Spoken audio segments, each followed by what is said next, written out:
Hello दोस्तों, एक बार फिर आप सभी का बहुत बहुत स्वागत है जीटेक पॉली पर। हम स्टडी कर रहे हैं अप्लाइड मैकेनिक्स की, जिसके कि लास्ट लेक्चर में हमने chapter number 3 general conditions of equilibrium इसकी थ्योरी कंप्लीट की थी। और आज हम इसका सेकंड पार्ट लेकर के आए हैं, जिसमें कि हम इस चैप्टर के न्यूमेरिकल क्वेश्चंस करने वाले हैं। दोस्तों, जैसा कि आप सभी जानते हैं, 2 दिन से लगातार बारिश होने की वजह से लाइट में थोड़ी प्रॉब्लम थी, इसलिए आपकी क्लास कंटिन्यू नहीं हो पाई थी। बट अब से आपकी क्लास रेगुलर कंटिन्यू होगी।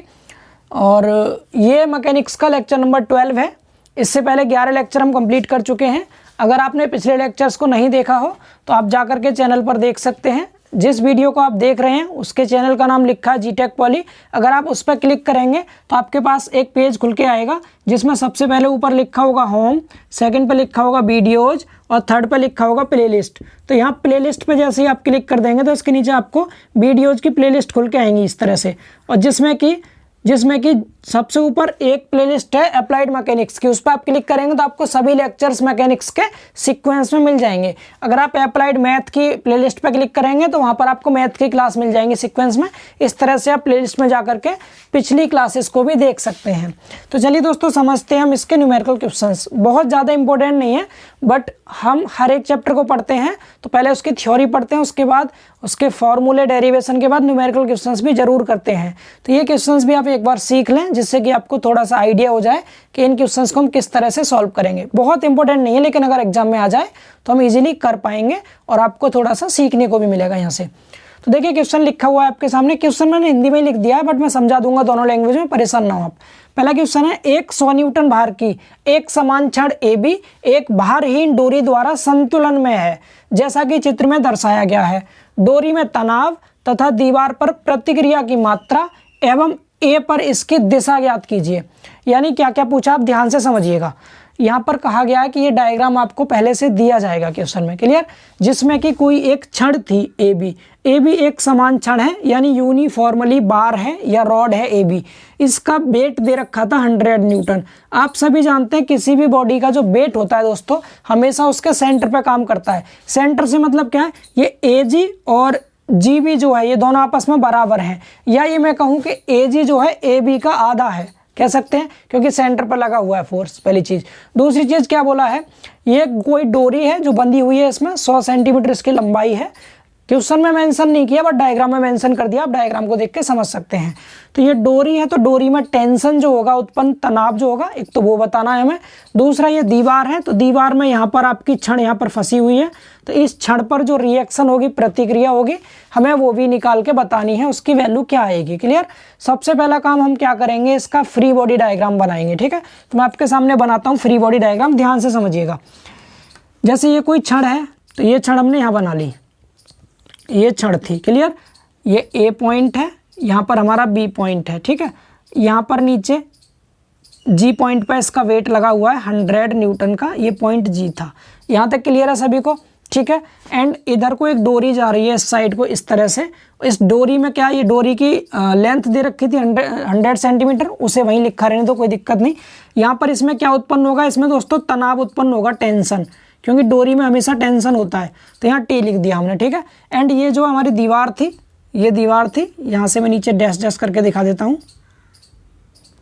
थोड़ा छोटा रह गया, आगे तक बढ़ा लेते हैं, कोई बात नहीं। और आगे ले गए इसको, यहाँ से ले आइए नीचे, ठीक है। हाँ, क्लियर। तो यहाँ पर जब भी किसी दीवार में, मैंने आपको पहले भी क्वेश्चन कराए थे, ये कोई दीवार है सपोज, अगर यहाँ पर कोई भी इस तरह से गोल बॉल या गोल बॉडी कोई भी ऐसे टच हो रही हो, तो इस साइड को एक रिएक्शन उत्पन्न होती थी R, यानी जहाँ पर टच होता है उसके बिल्कुल परपेंडिकुलर। अब यहाँ पर टच हो रहा है, बट ध्यान रखेंगे जब भी कोई छड़ किसी दीवार में फिक्स होगी तो उस पर 2 रिएक्शन उत्पन्न होती हैं, 2। कैसी कैसी, एक तो रिएक्शन होती है दोस्तों हॉरिजॉन्टल उत्पन्न, यानी इस तरह की हॉरिजॉन्टल, जिसको मैं RH कह दे रहा हूँ, H फॉर हॉरिजॉन्टल। और एक इसी पे वर्टिकल। ध्यान रखेंगे जब भी किसी दीवार में कोई भी छड़ फिक्स कर रखी हो तो उसमें हमेशा 2 रिएक्शन उत्पन्न होती हैं, एक हॉरिजॉन्टल एक वर्टिकल, एक RH और एक RB। ये RB है, ठीक है, ये है हमारी RB। क्लियर हुआ सभी को, 2 रिएक्शन। तो ये रिएक्शन कौन सी है, जो कि A पॉइंट पर उत्पन्न हो रही थी। यहाँ तक समझ आ रहा है दोस्तों। ये A पॉइंट वाली रिएक्शन होगी हमारी RH और ये वाली RB, क्लियर इतना। यहाँ पर और तो कुछ नहीं होगा, इसका फ्री बॉडी डायग्राम कंप्लीट है। अब यहाँ पर इस एंगल की वैल्यू लगा देते हैं, जो एंगल था ये वाला। फ्री बॉडी डायग्राम में एंगल भी हम दिखाते हैं, क्लियर।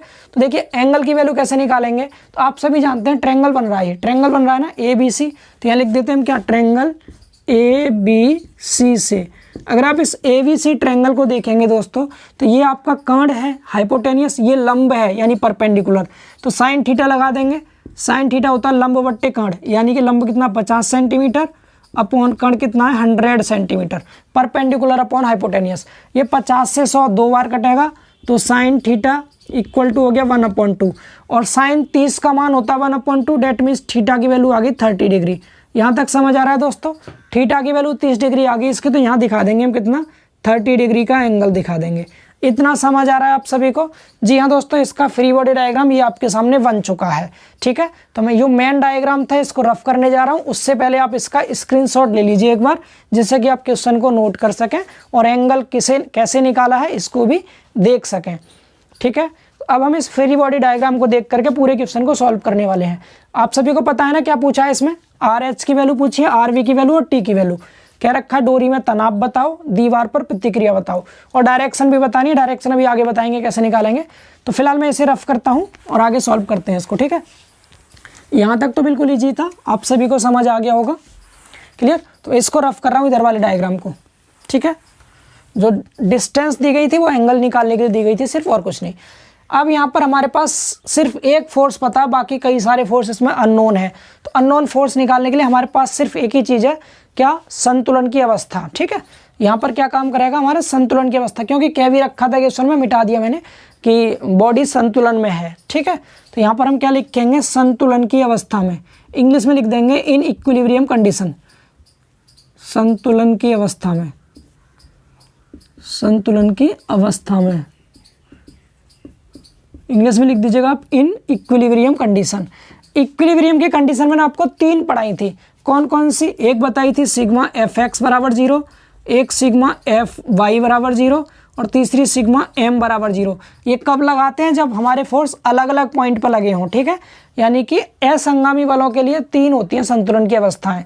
तो सबसे पहले हम बात करते हैं सिग्मा Fx की। सिग्मा Fx का मतलब है एक्स अक्ष पर जो फोर्स काम कर रहे हैं।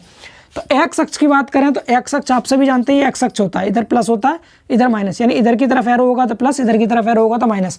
तो एक तो हमारा ये है जो कि हमारा कैसा है, एक्स अक्ष पे लग रहा है, और ये वाई अक्ष पे लगा हुआ है, ये भी वाई अक्ष पे, इससे कोई मतलब नहीं। अब एक टी का घटक आएगा। अगर मैं इस टी की बात करूं दोस्तों, तो मैंने इस टी के कंपोनेंट करनी है सपोज, ठीक है। मैंने इसको ऊपर खींच दिया, तो ये जो टी लग रहा है आपका इधर जा रहा है, टी इस तरह से, टी इधर ही तो है, और यहाँ पर एंगल बना हुआ है 30 डिग्री का। तो एक तो टी का कंपोनेंट ऊपर होगा, एक नीचे होगा यहाँ। तो टी जिसके साथ एंगल बना रहा है उस पर कॉस लेंगे, तो टी कॉस 30 ये तो इधर आ जाएगा, और टी साइन 30 इधर आएगा, टी साइन 30। समझ पा रहे हैं आप सभी, यानी इसका एक घटक तो इधर आ गया, कौन सा, टी साइन 30, और एक घटक इस साइड में आएगा, इसका इस साइड में, इसका क्या नाम है, टी कॉस 30। यहाँ तक समझ आ रहा है। तो अब ये टी का काम खत्म हो गया हमारा, क्लियर। यानी अब टी को नहीं देखना, मैं टी की जगह इन दोनों घटक को देखना है। अब अगर मैं यहाँ पर लिखूँ संतुलन की अवस्था में, सबसे पहले लगा रहा हूँ सिग्मा Fx बराबर 0 से। अब सिग्मा Fx बराबर 0 का मतलब है एक्स अक्ष वाले कौन कौन से बल हैं इसमें देख लो आप। सबसे पहले ये वाला फोर्स है, ठीक है। डायरेक्शन याद रहेगी आप सभी को, इधर होगा तो प्लस, इधर की तरफ एरो होगा तो माइनस। तो इसका एरो इधर है, प्लस में लेंगे तो RH, ठीक है, ये आ गया प्लस में। और कौन सा है एक्स अक्ष पे, और ये वाला फोर्स है एक्स अक्ष पे, ये वाला, ये दिख रहा है आप सभी को, ये वाला फोर्स, ये जो फोर्स है ये, यानी टी कॉस 30। टी कॉस 30 की दिशा इस साइड को है, मतलब माइनस की तरफ है, तो माइनस में लेंगे कितना, टी कॉस 30 बराबर में 0 लिखेंगे, बिकॉज ऊपर 0 लिखा है। तो यहाँ से RH की वैल्यू कितनी आ जाएगी, टी कॉस 30। ये एक इक्वेशन मिल गई हमें, यहाँ तक समझ आ रहा है सभी दोस्तों को। इसी तरह से सिग्मा Fy लगाएंगे, सिग्मा Fy बराबर 0। तो सिग्मा Fy बराबर 0 का मतलब बाई अक्ष वाले फोर्स। देखिए ये वाला फोर्स और ये वाला फोर्स हम ऑलरेडी ले चुके हैं इस वाले में, ठीक है। अब कौन सा बचा हमारा वाई अक्ष पे, एक तो ये बचा वाई अक्ष पे, एक ये बचा, दोनों ऊपर की ओर हैं तो दोनों को प्लस में लेंगे, यानी RV ले लिया, और प्लस में कितना, टी साइन 30 ले लिया। एक नीचे ये वाला फोर्स लगा हुआ है वर्टिकल, बाई एक्स पे नीचे की ओर माइनस में लेंगे इसको, तो माइनस में 100 इक्वल टू 0 ले लिया। तो यहाँ से RV अगर मैं निकालूँ तो कितना आएगा, 100 इधर जाके प्लस हो जाएगा, और टी वाला इधर जाके माइनस हो जाएगा, टी साइन 30। ये हमारी दूसरी इक्वेशन हो गई। इक्वेशन 2 निकल चुकी है हमारी, यानी ये कंडीशन यूज कर ली, ये कंडीशन यूज कर ली। अब तीसरी कंडीशन रह गई है सिग्मा एम ए बराबर 0। सिग्मा एम ए बराबर 0 से मतलब क्या है दोस्तों कि हमें जो मूवमेंट लेना है, सॉरी सिग्मा एम बराबर 0 से मतलब है हमें किसी भी एक पॉइंट के अबाउट मूवमेंट लेके 0 के बराबर रखना है, ठीक है। तो यहाँ लिखेंगे हम क्या, सिग्मा एम बराबर 0, इधर लिख दें, चलिए यहाँ लिख देते हैं, ठीक है। टी साइन 30 यहाँ लिख दे रहा हूँ ऊपर, यहाँ टी साइन 30, ठीक है। तो यहाँ लिख देंगे हम सिग्मा एम बराबर 0 से, सिग्मा एम बराबर 0 के साथ में ए लगा दे रहा हूँ बिकॉज मैं ए के अबाउट ले रहा हूँ मूवमेंट। ये ध्यान रखेंगे आप सभी, मूवमेंट हम उस बिंदु के परते लेते हैं जिस पर रिएक्शन लगी हो 2-3, ठीक है, अननोन फोर्स हो, ताकि ये दोनों 0 हो जाएंगे। मूवमेंट का मतलब होता है दोस्तों बल गुणा दूरी, यानी हम एक एक करके सभी फोर्स को लेंगे। पहले मैं ले रहा हूँ आर एच को, तो आर एच बल ले लिया इनटू दूरी कितनी है, आर एच जो था हमारा वो ए पॉइंट पे तो रिएक्शन है तो इसकी दूरी 0 होगी। इस तरह से एक लग रहा है हमारा R V plus R V, इसकी दूरी भी 0 होगी क्योंकि ये ए पे ही उत्पन्न हो रहा है, मैंने इधर दिखा दिया अलग से, लेकिन ये ए पे ही है रिएक्शन, ठीक है। 2 फोर्स हो गए। तीसरा अगर मैं इसकी बात करूँ टी कॉस 30 की, तो ये टी कॉस 30 भी हमारा इधर की तरफ जा रहा है, यानी माइनस की तरफ जा रहा है, माइनस टी कॉस 30। मगर इसकी दूरी क्या होगी दोस्तों, इसकी दूरी भी 0 होगी क्योंकि ये इस ए पॉइंट पे, ए पॉइंट से होकर पास हो रहा है, लंबवत दूरी इसकी भी 0 है, ठीक है। अब केवल 2 फोर्स बचे, एक ये वाला और एक ये वाला।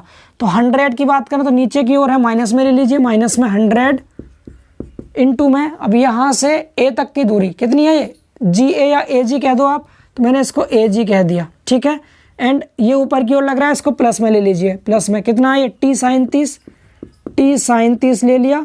इसकी दूरी कितनी है दोस्तों, इसकी दूरी है यहाँ से यहाँ तक बी ए या ए बी कह देंगे, क्योंकि हमें जो बल है उससे ए तक की दूरी लेनी है, क्योंकि ए पे मूवमेंट ले रहे हैं हम, तो ए बी कह देंगे इसको। अब सिग्मा एम ए बराबर 0, तो यहाँ बराबर 0 कर दिया। देखो ये भी 0 हो गया, प्लस ये भी 0 हो गया, ये भी 0 हो गया, ऊपर का तो पूरा पार्ट 0 हो गया। नीचे क्या आ गया, ये माइनस में 100, यहाँ लिख देता हूँ मैं इक्वल का साइन लगा के, सॉरी यहाँ नहीं लगेगा, यहाँ था, यहाँ इक्वल, ठीक है।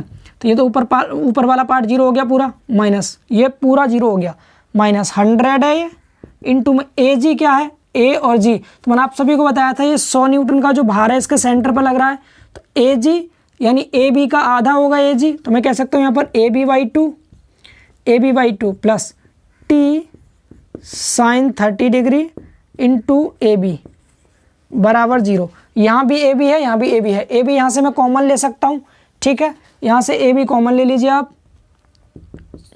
तो यहाँ से अगर आपने ए बी ले लिया बाहर, तो अंदर क्या बचा, ये 50 बार कटेगा, माइनस का 50 बच गया, प्लस यहाँ टी साइन 30 बचा बराबर 0।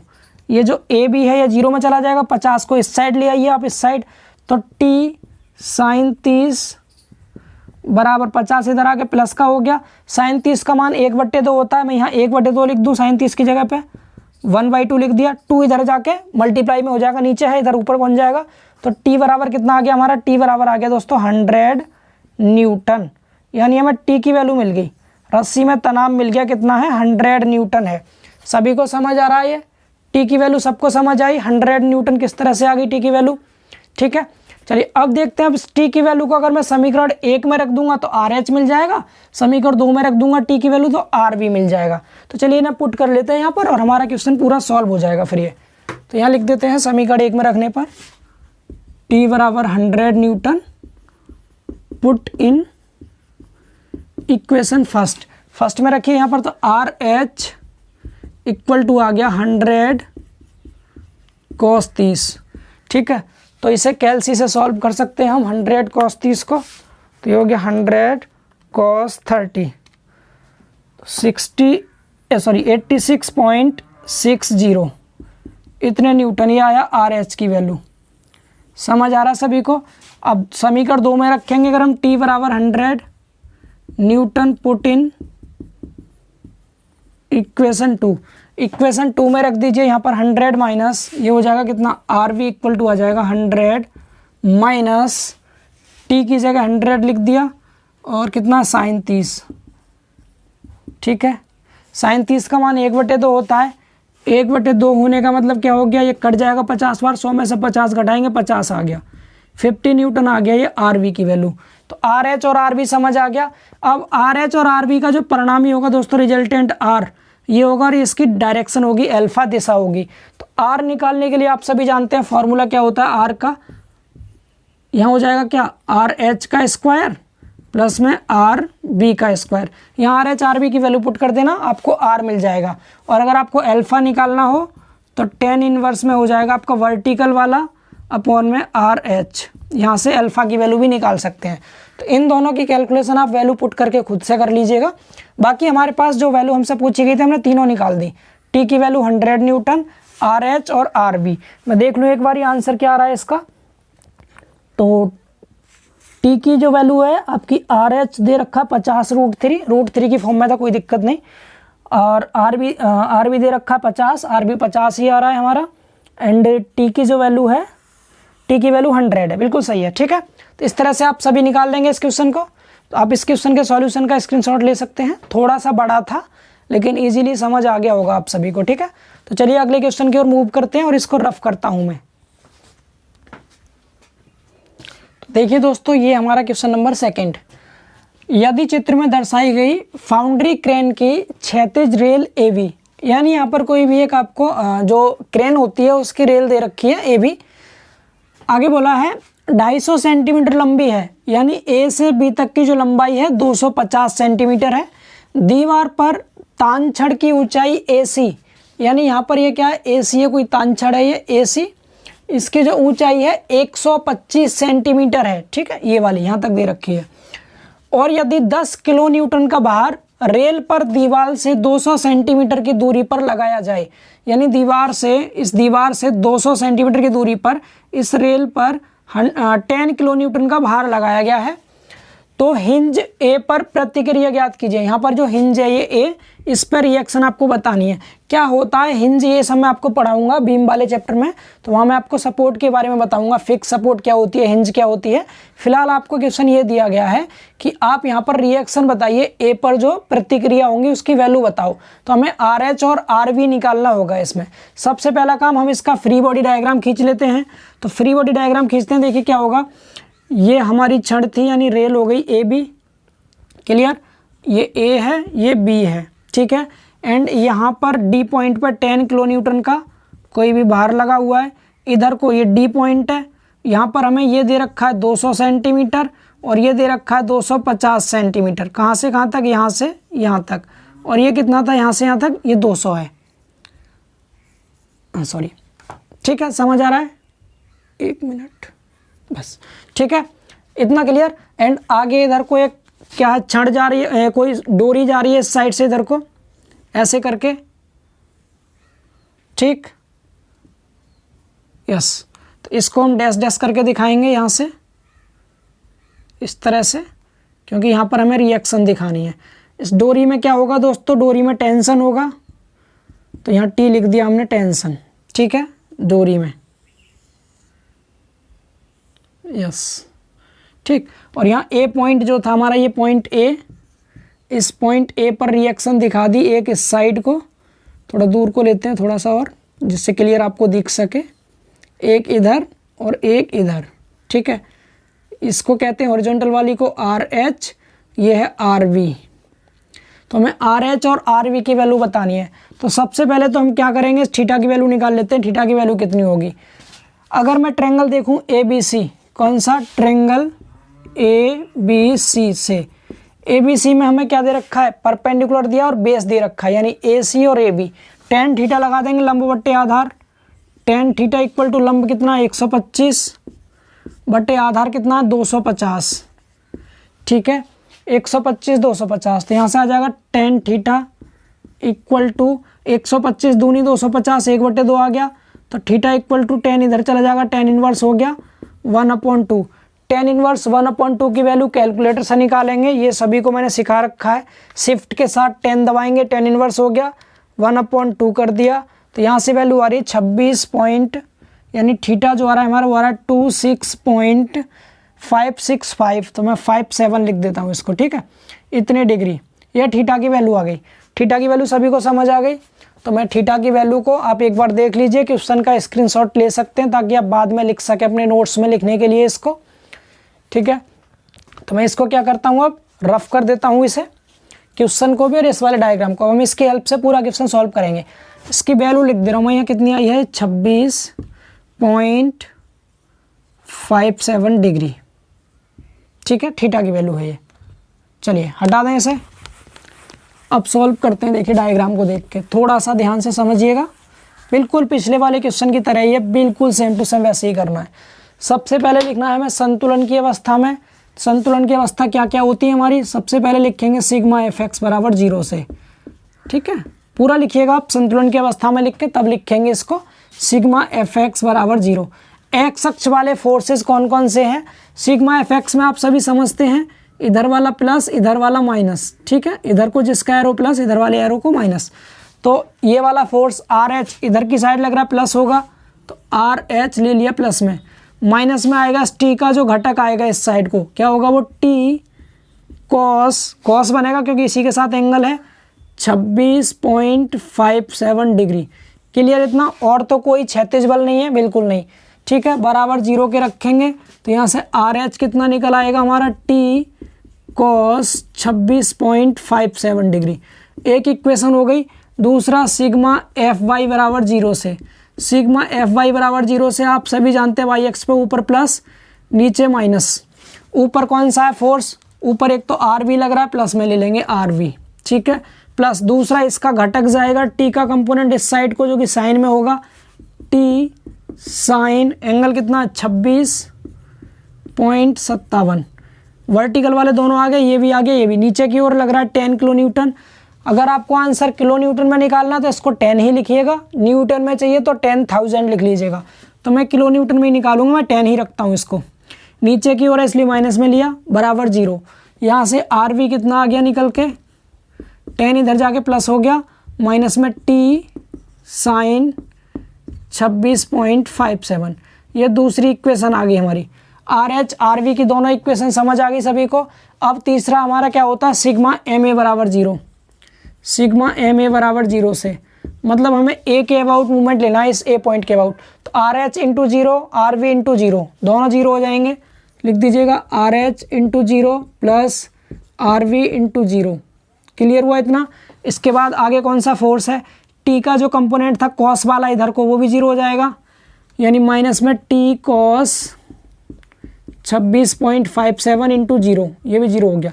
अगला क्या है, इसका एक कंपोनेंट ऊपर की तरफ है एक नीचे की तरफ, नीचे वाले को माइनस ले लेंगे तो माइनस में 10 इंटू डिस्टेंस कितनी है डी से और ए तक की डिस्टेंस 200 है, 200 से गुणा कर देंगे। बल गुणा दूरी लेते हैं मूवमेंट में, सिर्फ इतना ध्यान रखना है।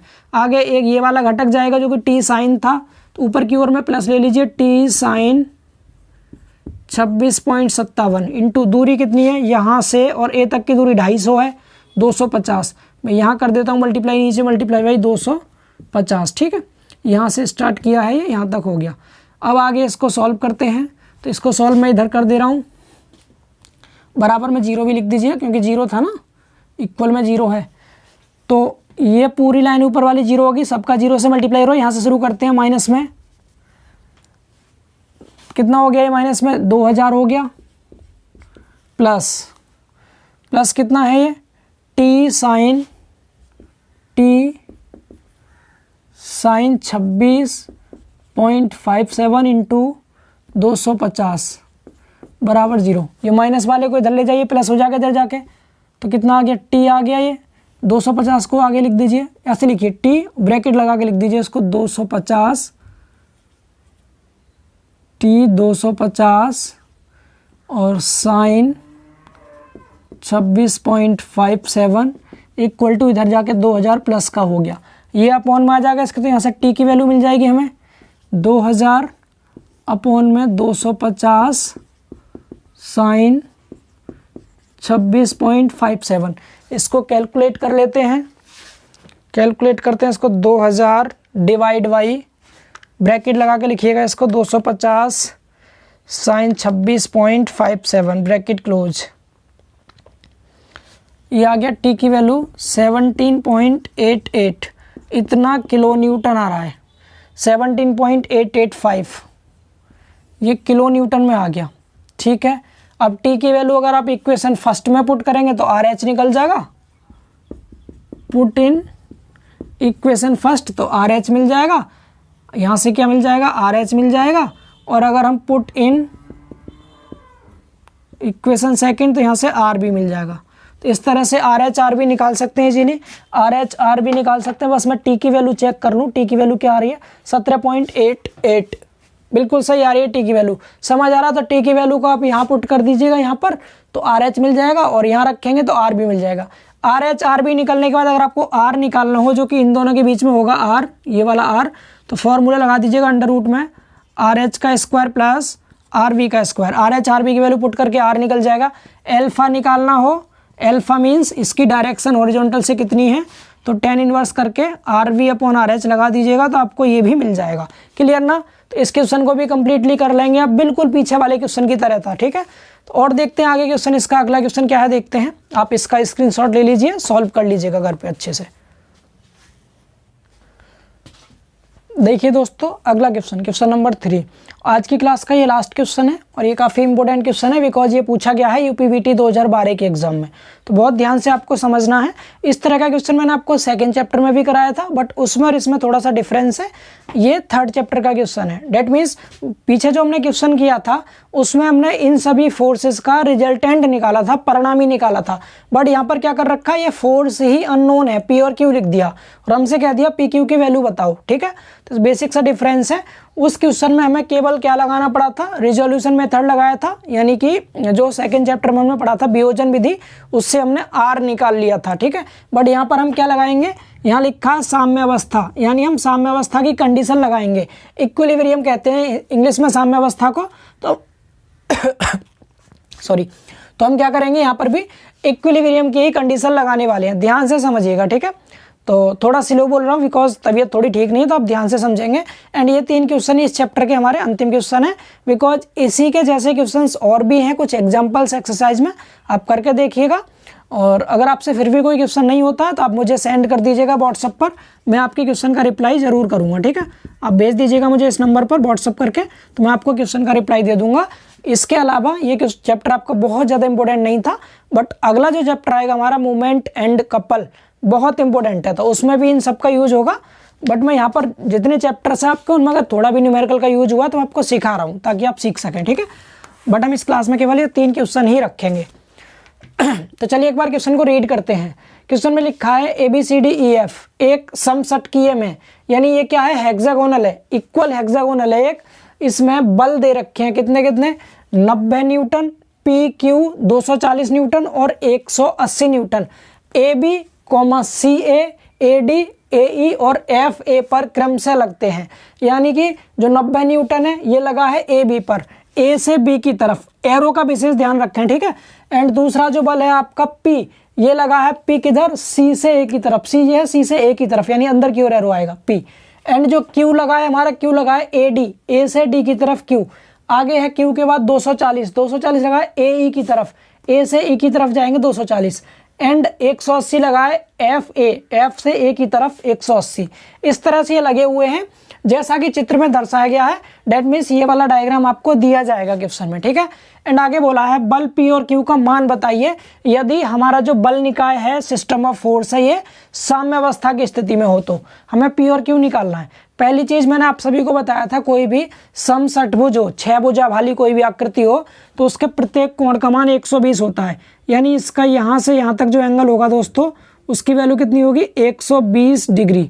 ठीक है, अब 120 कितने पार्ट में बट गया, 1 2 3 4, 120 को 4 पार्ट में बांट दीजिए आप, जब 4 से डिवाइड करेंगे तो 30 डिग्री आएगा, यानी कि ये सभी एंगल हमारे 30-30 डिग्री के हैं, ये सभी एंगल्स 30-30 डिग्री के हैं, ये सब एंगल क्लियर 30-30 डिग्री पर लगे हुए हैं। यहाँ तक समझ आया।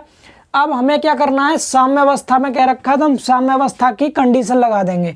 यहाँ लिख दीजिएगा संतुलन की अवस्था में या फिर साम्य अवस्था में, साम्यावस्था में, इंग्लिश में इन इक्विलिब्रियम कंडीशन। तो साम्य अवस्था क्या होती है, सबसे पहली चीज सिग्मा FX बराबर 0 होता है साम्य अवस्था। ठीक है, साम्य अवस्था सिग्मा FX बराबर 0, एक ही पॉइंट पे लगे हैं सारे फोर्सेस, इसका मतलब सिग्मा FX और सिग्मा FY लगाएंगे, सिर्फ सिग्मा M नहीं लगाएंगे। सिग्मा M तब लगाते हैं जब सभी पॉइंट अलग अलग फोर्स पे, सभी फोर्स अलग अलग पॉइंट पे लगे हों। ठीक है, तो चलिए शुरू करते हैं। सिग्मा एफ एक्स का मतलब क्षैतिज बल, ठीक है। सिग्मा एफ एक्स क्षैतिज वाले, हॉरिजॉन्टल सभी। तो क्षैतिज एक तो ये लगा हुआ है ये वाला, यहाँ से शुरू करते हैं। 180 न्यूटन जो था ये इधर को लग रहा है, यानी आप सभी को पता है इधर को माइनस होता है, इधर प्लस। तो जिसका एरो इधर है माइनस में लेंगे, तो माइनस में आ गया 180। यहाँ तक क्लियर। इसके बाद दूसरा इस पे आ जाओ, इस पे इसका ये जो फोर्स है 30 डिग्री का जो एंगल बना रहा है, इसका हमें कंपोनेंट करना पड़ेगा दोस्तों। इधर को एरो है इसका, इधर को बाहर की ओर। ध्यान से समझिएगा, ये 30 डिग्री एंगल है, ये 240 था, तो एक्स अक्ष के साथ कॉस बनाएगा ये 240 कॉस 30 डिग्री। समझ पा रहे हैं? तो कितना आएगा, ये इधर की तरफ एरो है प्लस की तरफ, प्लस में लिख देंगे 240 कॉस 30 डिग्री। यहाँ तक समझ आया। इसके बाद अगले फोर्स पर आते हैं। अगला फोर्स हमारा ये है क्यू, ये भी बाहर की तरफ एरो है इसका। अगर मैं इसका एक्स अक्ष से एंगल देखूँ तो 30 30 60, ये 60 डिग्री पर है। क्या नाम है इसका, क्यू नाम है। तो इधर क्या आ जाएगा, क्यू जिसके साथ एंगल बना रहा है उस पर कॉस लेते हैं, तो क्यू कॉस 60, ये भी प्लस में आएगा, प्लस में क्यू कॉस 60 डिग्री। इसके बाद अगला देखें पी है, जो कि वाई अक्ष पे है नीचे की ओर, ठीक है। तो पी हम एक्स वाले पे लेंगे ही नहीं, बिकॉज ये तो बाई पे लग रहा है, तो इससे हमें एक्स पे कोई मतलब नहीं है। बिकॉज अगर एंगल भी लेंगे तो 0 डिग्री लेंगे, कोई मतलब नहीं बनता उससे, ठीक है। जो बाई एक्स पे है उसको सिग्मा एफ एक्स में नहीं लेना है, इसे छोड़ देंगे, ठीक है, क्योंकि ये सीधे बाई एक्स पे लगा हुआ है, ठीक है।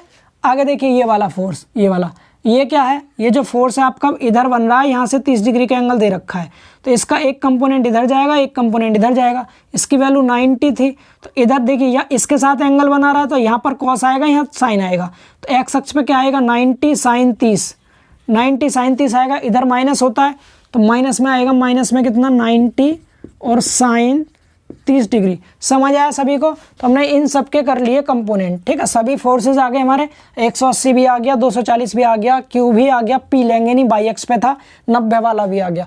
बराबर में 0 लिखा, 0 लिख दिया। यहाँ से हमें क्यू मिल जाएगा बहुत ईजिली, क्यू मिल जाएगा यहाँ से। देख लीजिए 180 है, ये है। मैं पूरा कैल्सी में टाइप कर देता हूँ।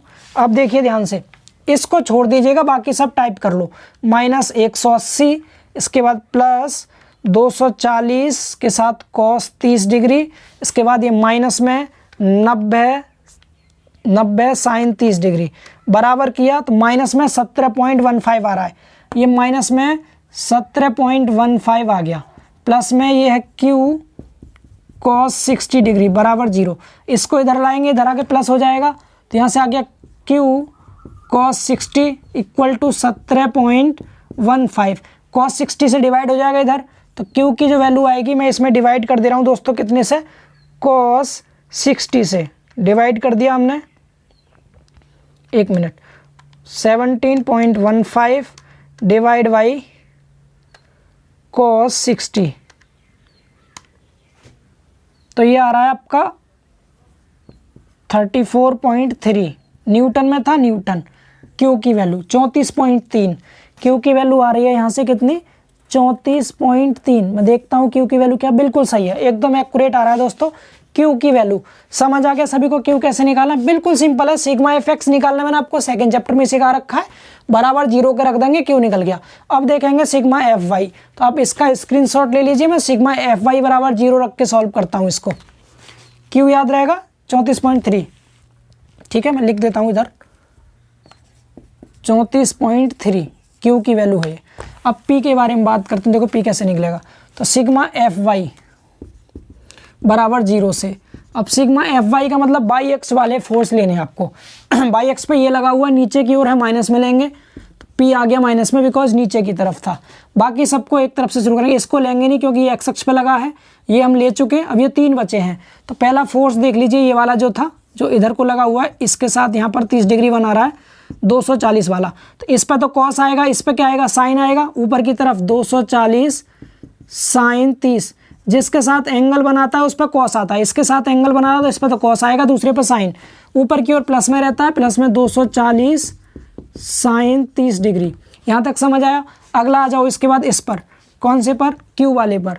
तो क्यू वाला क्या है, देखिए क्यू वाला फोर्स यहाँ से इसके साथ एंगल कितना 60 डिग्री है, एक्स अक्ष के साथ क्यू है ये, तो इस पर साइन आएगा, इस पर कॉस आता, तो क्या हो जाएगा ऊपर की ओर प्लस में Q sine 60, Q sine 60। Q का काम भी खत्म। अब इस पे आ जाओ, लास्ट वाला फोर्स पी तो हम ऑलरेडी ले चुके हैं पहले ही।